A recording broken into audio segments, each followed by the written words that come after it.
Et Ragna, kas sa oled kogu aeg võlur olnud? Terve elu? Ma arvan küll. Mul on siuke tunne, et ma olen kogu aeg Mhm. olnud, aga ma olen vahepeal selle kõik ära kaotanud ja siis leidnud ja siis proovinud kinni panna ja siis lahti teha ja ma olen mänginud selle teemaga enda sees. No see just Ka. üldine, üldine vastus, kas see kuidagi, milline su lapsepõlv oli, kas sa olid, on sul mingisuguseid siukseid mälestusi, kogemusi väiksena olid ka, kus mingid asjad juhtusid, mida ei osanud seletada? No ikka, mul olid sellised vanaemad, Mhm. kes hoidsid seda kõike minu sees alles, kasvatasid ja arendasid, et ma olin kuni koolini olin suhteliselt mõlema vanaema laps, nii isa-ema kui ema-ema, et ühest kohast teise ja noored vanemad käisid siis tööl. Mhm. Ja ma olen ainuke laps. Ja üks vanaemadest juba varakult harjus minu käest erinevaid küsimusi küsima ja õpetas nurga taha vaatama. Aga ma üsna pea sain aru sellest, et sellest on päris vähe, et peavad teadmised ka olema.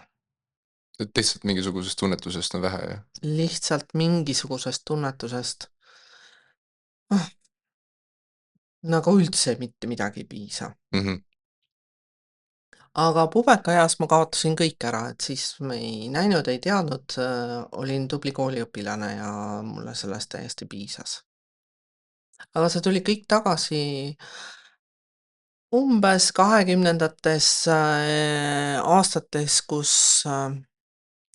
mul oli sõbrants, kellega me käisime ähm, koolis alates 8. klassist ja lõpuks töötasime ühes asutuses, aga ta jäi haigeks, tal tuli maavähk. Ja vahetult nagu enne pilve peale minekut ta muutus ka hästi selgeltnägijaks, siis me treenisime, harjutasime, me elasime maal ja kui sovhoosikeskuses käisid erinevad selgeltnägijad ja siis ütleme seal Lille Lindmäe ja muud vanemad tegelased, siis me istusime ukse taga ja arvasime ära, mis talle räägiti. Ja siis me küsisime, mis sulle siis räägiti ja noh, panime linnukese, läks täppi, mis me arvasime või ei läinud täppi, et noh, eks me sedasi treenisime üksteist ja ennast, aga tema läks ära, mina jäin. Et sul ei tekkinud siis kunagi selline Oi, aitäh, kui sa küsid, võõrastumine kas ma või? selgeltnägijat tuleb proovi taha minna, ei taha. Ei, Ei, sest selline ma ei ole minu teema. jah, ja ma tahtsin küsida, et kas sa ütlesid kooli ajal kaotasid ära, kas oli siis mingi konflikt ka, kus sa pidid jälle üle saama kuidagi oma mingisest arusaamast maailmast või? Ei olnud konflikti, vaid lihtsalt ma tundsin nii hästi, et kui ma ei taju liiga palju, siis on mul hästi. Mhm. Ei olnud konflikti. See tuntud teema hormoonid ja keha muutumine võttis nii palju energiat, et kõige muuga ma ei tahtnudki No tegeleda. oli vaja Ei, kodutööd ei, teha ja poistega ei, ajada ja ei, see ei olnud üldse minu teema, äh, et pigem oli ikkagi see, et tervis ja kõik muu lugu oli hästi tähtis, et peale 8. kõik vanemad ja kõik ilusti toetasid, et tuleb Medicasse minna, kuna mul on isa-vend on kirurg, tema pojad on kirurgid ja no sihuke väike arsti poole kalduvus ja nad ootasid, et ma läheks Medicasse, aga no mul on elus erinevaid vimkasid, ma tulin sõbrantsidega Tallinnasse peale 8. ja õppimine oli suhteliselt lihtne mulle. Siis ma käisin, tegin mitmes koolis eksameid. Tegin Medicas, Pisipedas ja kergetööstustehnikumisse, sest eriaegadel, aga ma läksin Pisipedasse, mulle meeldis seal kõige rohkem. Ja ma olin umbes paar kuud käinud, kui ma vanematele teatasin, et ma ei käi Medicas, ma käin Pisipedas. Aga täna ma olen selle eest väga tänulik, nad küll veenasid, et oota, mine nüüd õigesse kooli ja mine oma raja peale, et kõik on väga valesti. Aga no elu jooksul ma jõudsin sinna Medicasse ja igale poole mujale ka veel, et täna ma tunnen, et see Pisipeda oli mulle väga vajalik ja väga hea kool. ja siis sa olid oma võimed juba taasavastanud või? Noh, nad kuskil olid, aga ma väga ei tegelenud nendega. Ahah, need tulid siis hiljem? Need Siis kui tulid läksid siiski hiljem, siis kui juba osteopaatiat läksid õppima? ei, natuke varem tulid tagasi, siis kui lapsed olid sünnitatud.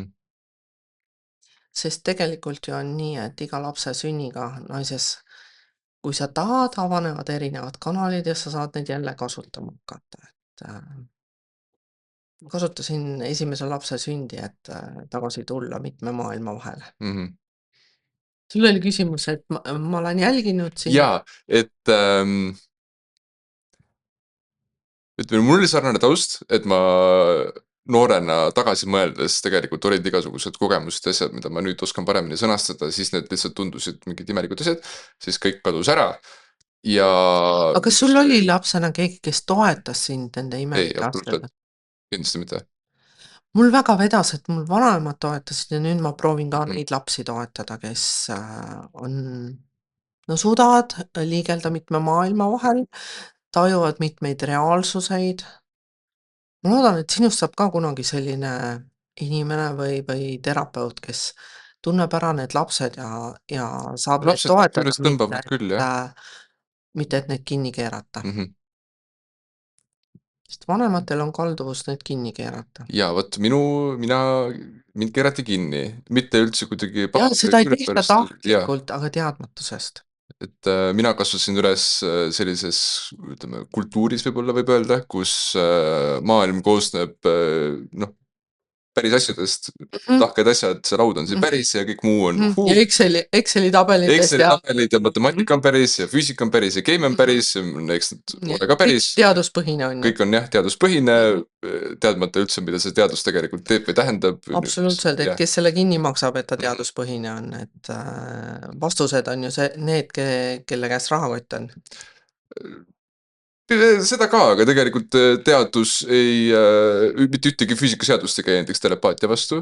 See on metafüüsiline probleem, ükski füüsikaseadus ei ütle, et telepaatia pole võimalik. Ma olen Tartu Ülikoolis füüsikat õppinud ja Tartu Ülikooli Füüsikainstituudi füüsikud on kõige uhumad inimesed, keda ma kohanud olen, ma ütlen teile, et minge vaadake seal. Et nemad on väga teaduspõhised, aga ometigi usuvad nad jumalat ja teevad seal igasugust. Ja saavad elust ikkagi laiapõhjaliselt aru. Jah, väga.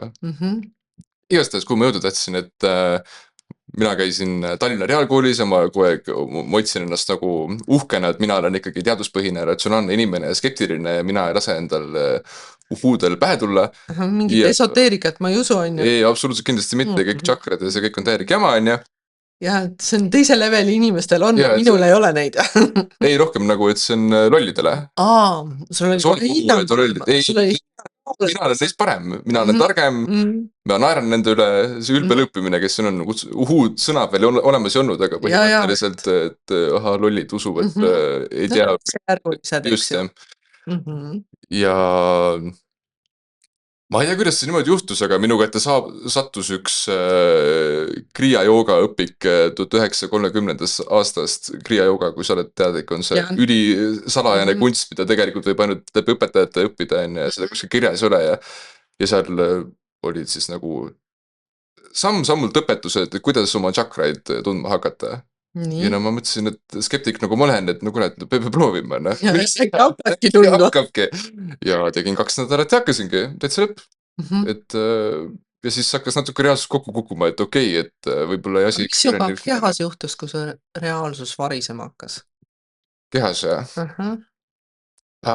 Kõnnin tänaval, kuulen orkestri helisid.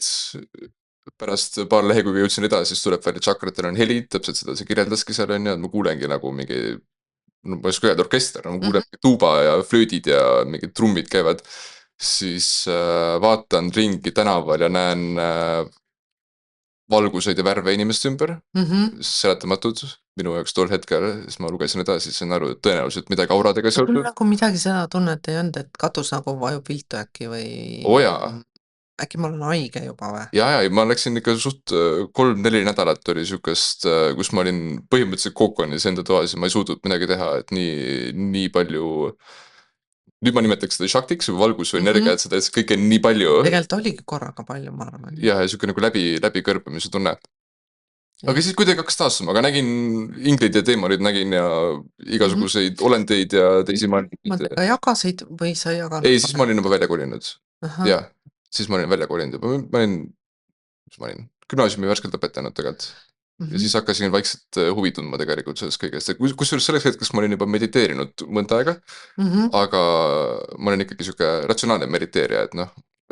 Teeme selle asja nii nagu peab ära, on ju, ja siis on kõik, on ju. jah, aga siis ma avastasin, et miks ma seda praegu rääkisin, miks ma sul küsida tahtsin, oli see, et minul oli väga suur konflikt enda sees, mul oli täielik eksistentsiaalne kriis, et minu reaalsus vajub kokku, ma olen hulluks minemas, sest see ei ole võimalik, mis minuga juhtub ja toimub. See peab olema, ma pean seda ette kujutama, ma olen hulluks skisofreenia või mis iganes, kui. Et ilmselt on mingi diagnoos selle taga. Tõenäoliselt mingi diagnoos ja tõenäoliselt mul on arstiabi vaja, õnneks ma ei läinud ühe arsti juurde, sest mul oleks seda abi antud ja see oleks veel hullemaks. Ei usu, et hullemaks oleks läinud ja võib-olla oleks lihtsalt teises suunas liikuma hakanud lihtsalt.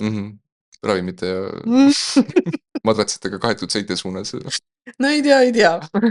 Ja ei, õnneks stabiliseerus asi, jah. Aga, et sinus siis ei olnud seda sellist probleemi? Eksistentsiaalset kriisi mul ei olnud, aga mul oli pigem ikkagi, kui mu sõbrants pilve peale kolis, siis mul oli see kriis, et ma hakkasin äkki see oli 24 või kuskil nii aru saama, et kõigil ei olegi nii nagu mul. See tuli üsna hilja. Sest mul oli tunne, et kõik on sellised lihtsalt, mõni näeb rohkem, mõni vähem, noh, kuskil levelid on erinevad, aga et see on kõigil nii. Mul üsna hilja nagu jõudis kohale, et ei olegi. Ja nad ei saagi aru. Et siis oli mul pisut sükest, noh, segadust ja ma arutlesin, et mitte, et mina haige olen, vaid teised on haiged. Mul oli nagu teisesuunaline, et aga noh, see läks ka üle, et ma lihtsalt sain sellise kirjanduse juurde ja tollel hetkel oli noh, läbi vanemate Vigala Sassiga meil suhe ja eks Sass siis seletas neid asju mulle. Sul oli ikkagi oli keegi, jah? Mul ikka oli, et päris mitmeid. No vanemad ikka tassisid mind erinevate teadjate juurde, kes Eestis olid, et proovisid ka must seda reaalsust ja Excelit arendada ja noh. Iseenesest see oli üldse halvad asjad. Ei olegi halvad asjad. Excelit väga kasulik asi. Ja ma võtsingi sellest nagu ka õppust, ega ma ei vältinud seda, aga noh, ma tahtsin, et must kõik oleks. Ma ei tee, et midagi on halvasti, aga vanemad sikutasid ühte suunda ja elu viis teise suunda. Oled sa siis mõtisklenud, et mis see reaalsus on? Mulle tundub, et sina oled metafüüsika üle mõelnud. Kindlasti olen. Kindlasti reaalsusel on erinevad levelid ja inimesena, inimkehas ongi meie õigus liikuda erinevatel levelitel. See ongi meie õigus, see on sünniõigus, võimalus ja kui seda ei kasutata, no kahju, noh, muud midagi ei ole. Mõnel on võimalus kasutada, ta teeb seda, aga kõigil on tegelikult võimalust ja mõni ei tee lihtsalt, no ongi kõik. Et reaalsus, ma olen nüüdseks aru saanud, on siuke äge asi, et reaalsus. Igal ühel on oma reaalsus. Ta on täpselt selline, nagu sa tahad, et oleks. Absoluutselt. Mõtled, et ta on kõva, siis ta ongi kõva. Jah, ja kui sa mõtled, et sõjas, siis sa eladki sõjas. Haige siis terve, täpselt. maailm naeratab sul vastu, on ju. Ja sa samastud sellega, mida sa mõtled. Nii nagu ühel hetkel haiged hakkavad, kui sa saad näiteks diagnoosi, et sul on diabeet ja siis lõpuks nad räägivad, et ma olengi diabeetik. Nad muutuvad selleks diagnoosiks. Sest nad lepivad selle reaalsusega. See ongi reaalsus. Vahel võib mõelda, et mul on need tunnused, aga ma saan sellega hakkama, see on enda küljest lahti. Siis saad terveks. Näiteks.